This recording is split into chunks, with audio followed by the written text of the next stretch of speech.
सबसे पहली न्यूज है टेस्ला की।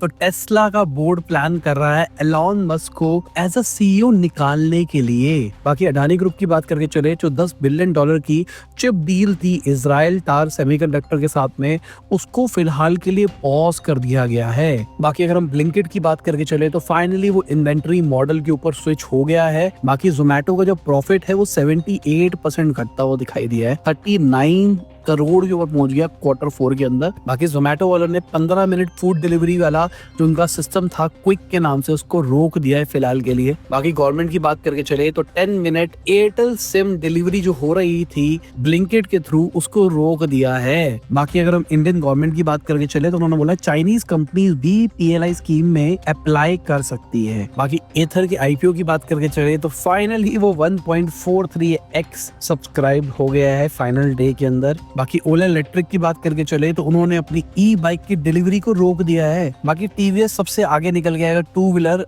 मार्केट शेयर की बात करके चले। बाकी अमूल की बात करके चले तो अमूल अब दूध के अलावा और भी चीजों में एक्सपैंड कर रहा है पिछले कुछ टाइम से। पहले प्रोटीन की भी बात निकल के आई थी और तो बहुत सारी आइटम वो पहले ही से ही बेच रहा था। अब कहा जा रहा है चाय पत्ती, चीनी, स्पाइसेस सब वो बेचेंगे। बाकी Xiaomi इंडिया की बात करके चले तो उनका जो मार्केट शेयर है वो 13% से नीचे जाता हुआ दिखाई दिया Q1 के अंदर। बाकी पाकिस्तान की मार्केट की बात करके चले तो 3% से ज्यादा क्रैश करती हुई दिखाई दी। बाकी पाकिस्तानी हैकर्स ने इंडियन गवर्नमेंट साइट को हैक किया है। बाकी मेटा की बात करके चले तो उनका प्लान है $1.4 ट्रिलियन का रेवेन्यू लाना AI से 2035 तक। बाकी मेटा वालों ने $42.31 बिलियन का रेवेन्यू रिपोर्ट किया Q1 के अंदर। बाकी US इकोनॉमी की बात करके चले तो उनके लिए चीजें अच्छी नहीं है, पहली बार उनकी इकोनॉमी श्रिंक होती हुई दिखाई दी है 2022 से। बाकी चाइना की फैक्ट्री एक्टिविटी की बात करके चले तो अप्रैल के महीने के अंदर 2 ईयर लो पे जाती हुई दिखाई दी।